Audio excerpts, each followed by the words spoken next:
안녕하세요. 효과적인 비즈니스 이메일 작성법 강의를 진행하고 있는 정자경 진화 강사입니다. 지난 2강에 이어서 오늘 3강에서는 비즈니스 이메일 작성의 기본 형식 중 나머지 3가지 형식인 도입부, 본문, 마무리와 함께 각각의 표현법까지 자세히 알아보도록 하겠습니다. 자, 이메일의 기본 형식 잘 기억하고 계신가요? 총 6가지의 기본 형식 중 오늘은 말씀드렸다시피 도입부, 첨부 파일을 포함한 본문, 마무리까지 자세히 살펴보도록 하겠습니다. 프로젝트 사항 잘 기억하고 계시죠? 하반기 신약 출시에 대한 내용을 진행을 하고 있고 각각의 담당자들 잘 기억해 주시고요. 자, 관련 인물들 잘 기억하고 계시지만 대웅제약 내부 직원이라고 생각하셔서 설마 찾아보신 건 아니시겠죠? 모두 가상인물입니다. 도입부부터 자세히 살펴보도록 하겠습니다. 도입부, 인사말의 경우 안녕하십니까, 안녕하세요로 신상을 하시면 되고요. 상대방의 이름과 직위 언급해 주시면 될 것 같습니다. 인사 후에는 본인의 소속 회사, 팀, 직위, 이름으로 시작하셔서 특히 외부 이메일의 경우에는 단순 인사말이 아닌 날씨나 안부 등을 묻는 인사 문구를 추가해 주시면 좋을 것 같은데요. 단 기억하셔야 될 부분은 되도록이면 30자 내외를 넘지 않는 것을 추천을 드리겠습니다. 내부 이메일의 경우에는 굳이 인사 문구는 추가를 안 하셔도 될 것 같고요. 간결하게 바로 용건 작성해 주시면 될 것 같습니다. 외부 인사 문구 추가. 예제의 경우 날씨가 많이 추워졌는데 건강하시지요와 같이 안부 인사 추가해 주시면 될 것 같고요. 내부는 과감하게 인사 문구 생략해 주시면 될 것 같습니다. 첫인사 표현법에 대해서 조금 알아보도록 하겠습니다. 안녕하십니까? 안녕하세요. 인사 문구와 함께 상대방 홍미연 대리님 지칭되어 있고요. 아마도 내부 인원이라는 거 기억하고 계시죠? 마케팅팀 소속 팀과 직급, 본인의 이름 잘 소개되어 있습니다. 자, 여러분, 회사 조직에 따라서 직급 체계와 호칭법이 명확하게 나눠져 있는 회사가 있는 반면 말씀드렸다시피 1강에서 수직적인 조직체계가 수평화되면서 기본적으로 이름 플러스 님의 구조로 많이 가고 있죠. 그래서 박상현님께라고 시작을 하셔도 무방할 것 같습니다. 또는 명확하게 담당자의 이름을 기억하고 계시지 못하시거나 모르실 경우에는 회사와 각 팀의 정확한 담당자를 명기하셔서 작성을 해주시면 좋을 것 같습니다. 자, 인사문구 작성하기에 대해서 이메일 표현법 좀 더 알아볼까요? 그동안 어떻게 건강히 지내셨는지요? 많이 더워졌는데 추워졌는데 건강은 어떠신지요? 또는 건강이 좋지 않다고 들었습니다만 호전되셨는지요? 가족과 함께 행복한 연휴 보내셨기를 바랍니다. 처음 3가지의 예제의 경우에는 건강 그리고 날씨와 플러스해서 안부를 물어보는 이메일 문구라고 볼 수 있을 것 같고요. 마지막 같은 경우는 한국에 크게 2개의 큰 명절이 있죠. 구정 2월달이고요. 9월 또는 10월에 추석의 대명절이 있습니다. 그때 다녀오셔서 행복한 연휴 보내셨는지를 묻는 인사문구 이메일 보내실 때 사용하시면 좋을 것 같죠. 자, 본인 소개 표현법은 어떻게 하면 괜찮을까요? 처음 인사드릴 경우 있으시겠죠. 자, 여러분 회사에 지금 입사를 하시게 되시면 아마도 인사를 드리셔야 되는 경우가 생길 텐데 큰 조직의 경우에 여러분이 일일이 인사를 하실 수 있는 경우는 굉장히 불가능하다고 볼 수 있습니다. 그렇기 때문에 이메일을 통해서 처음 인사드립니다. 저는 어디에 누구라고 소개를 하시는 인사를 이메일 표현법인 도입부 인사문구에 작성을 해주시면 되는 거고요. 자, 유선상으로 통화만 하시고 직접 뵌 적이 없는 분이시라면 유선상으로 연락은 많이 드렸습니다. 하지만 직접 뵌 적은 없었던 것 같습니다. 라고 말씀해 주시고 저는 어느 회사 소속의 어느 팀, 직급 누구입니다. 라고 얘기를 해주시면 좋겠죠. 자, 본문 내용 작성하기에 대해서 좀 더 자세히 알아보도록 하겠습니다. 되도록이면 하나의 이메일엔 하나의 내용만 작성을 하시는 게 좋을 것 같고요. 또는 피라미드 순으로 작성을 하시는 걸 추천을 드리는데요. 계속해서 말씀을 드리고 있는 게 중요한 내용, 즉 이메일을 보낸 내용 용건을 한 문장으로 축약해서 간결하고 끊임없이 가장 먼저 작성을 하셔야 상대방이 본문 내용 시작하시는데 직관적으로 이 상대방이 나에게 어떤 것을 요청을 하고 있구나, 무엇을 하려구나 하는 것들을 명확하게 알 수 있겠죠. 또는 이메일의 내용이 길어질 경우에는 중간 제목이나 소제목 또는 강조 처리 볼드를 사용하셔서 읽는 이가 이 글의 내용이 달라지구나, 아니면 이 내용이 중요해서 이 사람이 볼드 처리를 했구나를 정확하게 파악할 수 있는 데 도움을 줄 수 있을 것 같습니다. 표현법, 메일을 쓰는 목적에 대해서 좀 더 자세하게 알아보도록 하겠습니다.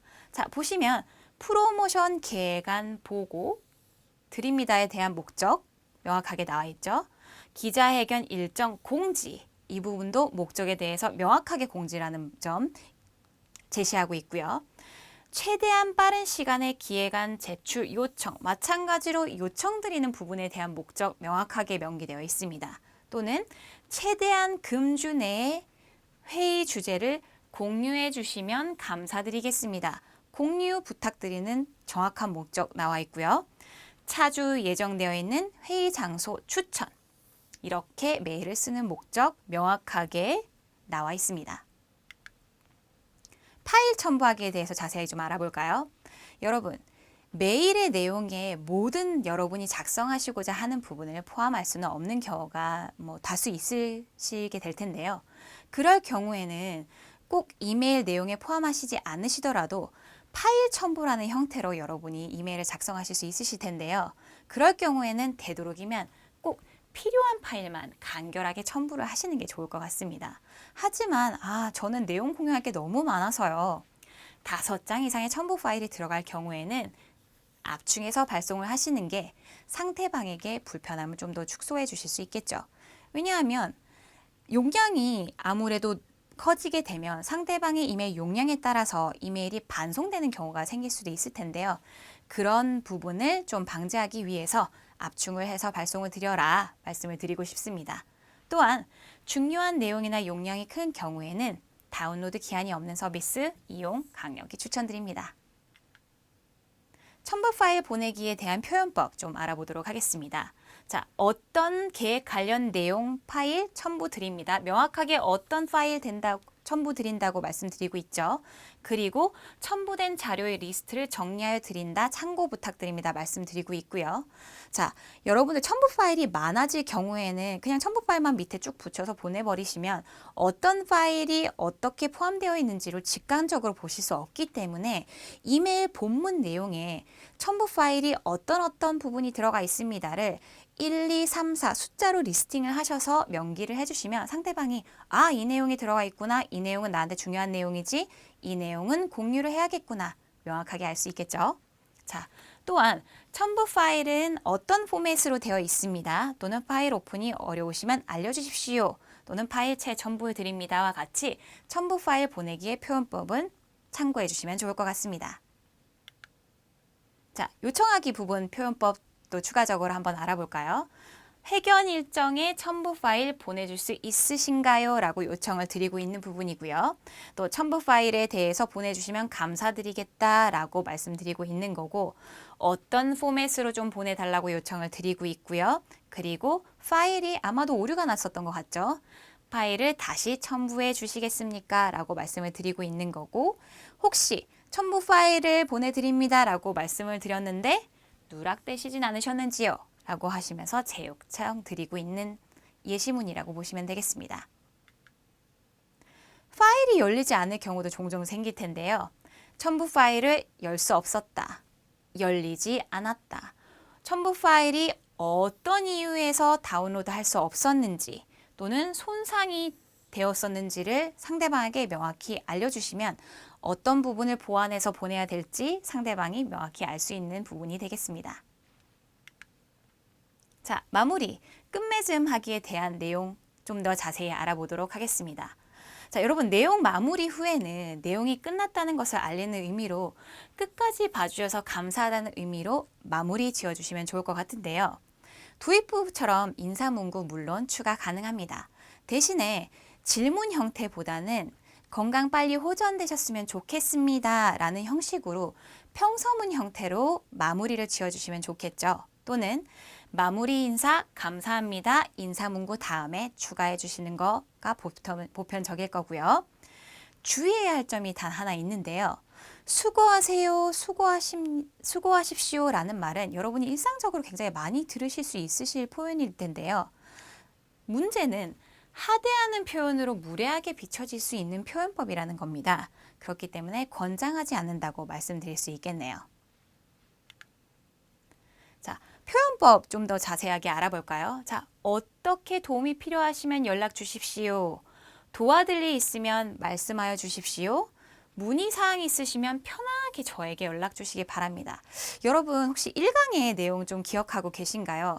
상대방을 배려하는 내용이 굉장히 포함이 되어 있죠. 마무리 말에. 그러면 상대방을 배려했다는 말은 상대방이 편안하게 회신 또는 요청을 할 수 있는 부분이라는 소리겠죠.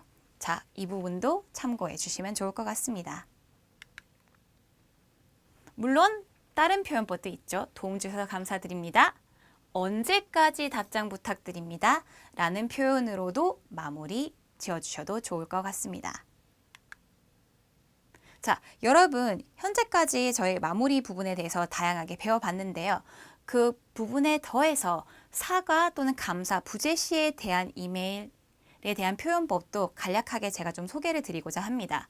사과하는 부분에서는 어떤 이유로 인해서 제가 사과를 드리는지에 대해서 명확하게 작성을 해주시고 사과드립니다로 마무리를 지어주시면 되고요.